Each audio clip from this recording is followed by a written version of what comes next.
halo, ovdje Radio Zagreb. Pozdravljamo svoje prve slušaoce i molimo da nam odmah telefonom javite kako nas čujete. Zauvijek prvi.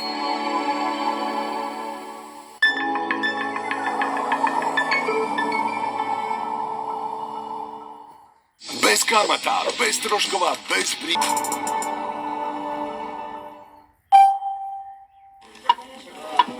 Sve je počelo jednostavnim, Halo, ovdje Radio Zagreb. Pozdravljamo svoje prve a slušaoce. nastavilo se čitavim stoljećem priča. I kad je tehnologija bila tvrdoglava, i kad smo mi bili još tvrdoglavi. I kad smo bili mali, Tata, šta rastiš? Čekaj, ne gure. i kad su danas mali veći od nas. Vojna, šta nas stisnem? Tata, oko stisni. I kad strpljivo čekamo da program počne, i kad program strpljivo čeka nas. U vremenima koja dolaze, načini na koje gledamo se mijenjaju. Ali kako god okreneš, s vama smo već 100 godina. Poštovani gledatelji. Naziv kojega svečanog dijela muška... Hrvatska radiotelevizija. Zauvijek prvi.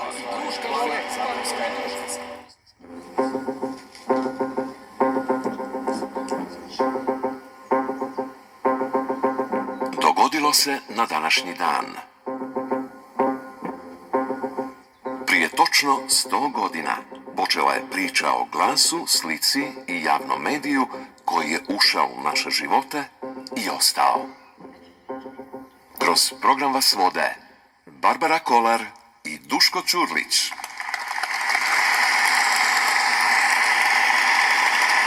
Poštovane dame i gospodo, dobro vam večer. Dobrodošli u koncertnu dvoranu Vatroslav Lisinski na veliku svečanost kojom obilježavamo 100 godina Hrvatskog radija i 70 godina Hrvatske televizije. Kako to zvuči? 100 godina radija. Taj predivni medij koji ne treba ekran, ne treba šminku, treba, bez one dodatne opreme, treba samo dobar, kvalitetan glas i naravno iza njega stav.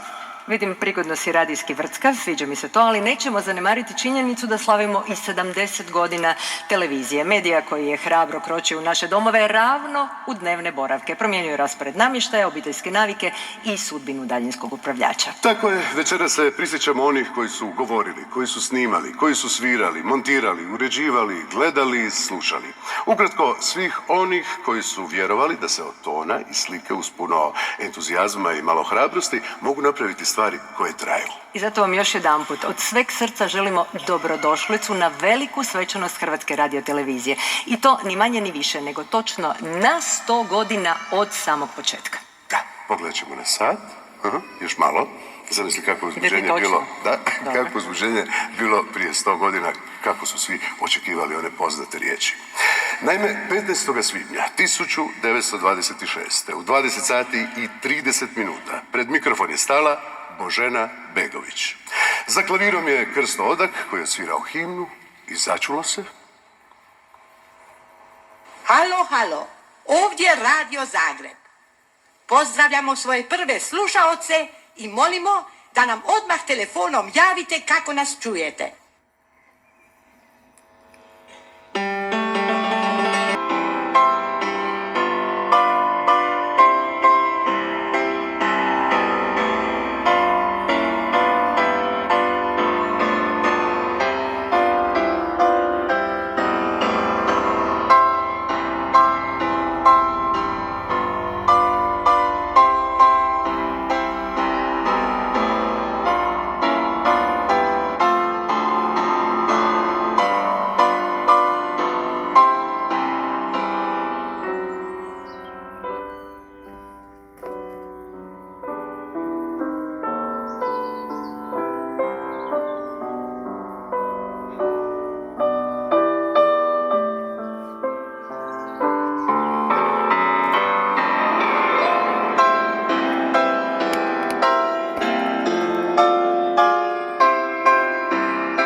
i gospodo, himnu Republike Hrvatske čuli smo u izvedbi naše Martine Filjak.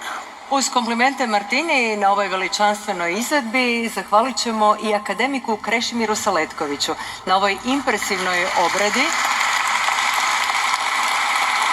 na koju je priredio upravo za ovu našu večerašnju svečanost. No, nakratko ćemo staviti glazbu sa strane i posvetiti se riječima, jer velike obljetnice nekako nužno zahtijevaju govore. Znate, to je ona stara civilizacijska tradicija, običaj. Kad će nešto dugo trajati, prije toga netko mora stati pred mikrofon i barem pokušati objasniti zašto je tome tako. Da, imamo mi našeg čovjeka za to. Naime, u ime domaćina obratit će nam se glavni ravnatelj Hrvatske radiotelevizije, pazi ovo, 34. ravnatelj. Dame i gospodo, pljesak za Roberta Šveba.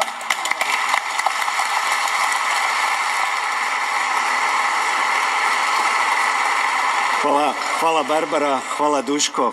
34 ravnatelja u samo 100 godina. Srećom, ovdje ravnatelji traju puno kraće nego naši odlični voditeljski parovi. Naš sjajan zbor i simfoničari, naši kamermani i svi djelatnici HRT-a u Zagrebu i u 15 gradova širom Hrvatske. Dame i gospodo uzvanici, poštovani predsjedniče Vlade Republike Hrvatske, gospodine Plenkoviću, poštovana izaslanice predsjednika Hrvatskog sabora, gospođo Bedeković, poštovana ministrice kulture i medija, gospođo Obuljen Koržinek, cijenjeni potpredsjednici Vlade, ministri, dragi gledatelji, slušatelji i prijatelji Hrvatske radiotelevizije, kolegice i kolege. Prije točno 100 godina počela je jedna priča koja neprekidno traje i danas. HRT, jedan od najstarijih javnih medijskih servisa u Europi, rastao je zajedno s društvom. Od prvog radijskog signala do digitalnog svijeta u kojem danas živimo. 1926. u Zagrebu je bilo tek 200-tinjak radijskih prijemnika. A danas svatko od nas u džepu ili ruci ima svoj, digitalni, interaktivni, multimedijski. U tih 100 godina mijenjale su se države, sustavi i tehnologije, ali HRT je ostao mjesto zajedničkog iskustva, mjesto nacionalnog identiteta, obrazovanja i kulture.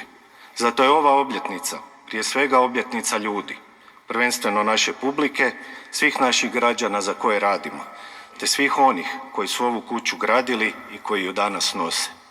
S ovog mjesta i s velikim ponosom od srca zahvaljujem svima, današnjim i bivšim djelatnicima i suradnicima. Bez vas ova velika obljetnica ne bi bila moguća. Naravno, 100 godina zajedničkog života nije prošlo bez rasprava, kritika, ali i pohvala na rad HRT-a. Nekima je previše, a drugima premalo sporta. Jedni bi voljeli više ozbiljne glazbe, dok je drugima draža tamburica ili klapska pisma. Za dio građana ima previše politike, a možda premalo filmova i sapunica. Mladi uglavnom ne žele ništa od toga. I iza te činjenice krije se ozbiljna istina. Danas živimo u medijskom svijetu koji se mijenja brže nego ikada. Publika je posvuda, od televizije i radija do mobitela i platformi koje su jučer nastale, a sutra već nestaju. Globalni streameri, algoritmi, umjetna inteligencija i dezinformacije stvaraju okružje u kojem povjerenje postaje najvrednija valuta.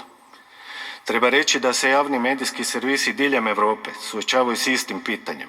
Kako ostati relevantan, vjerodostojan i održiv u sve internetskom svijetu. I zato je pred HRT-om velik zadatak. Ne samo čuvati tradiciju, nego iz nje crpiti snagu za budućnost. To znači promjene, promišljene, odgovorne i usmjerene na publiku. To znači biti multimedijski, digitalni javni servis koji razumije nove navike, ali ne odustaje od svojih vrijednosti. Jer javni servis ne mjeri se samo po gledanosti, slušanosti ili klikovima. On se mjeri povjerenjem. A povjerenje koje smo imali ovih prvih 100 godina ne možemo samo naslijediti. Ono se treba ponovo graditi svaki dan. Ova obljetnica zato nije samo pogled unatrag, već i zalog za budućih 100 godina HRT-a, kada će uloga ovakve institucije možda biti i važnija nego ikada prije. Hrvatskoj radioteleviziji čestitam 100. rođendan. Hvala.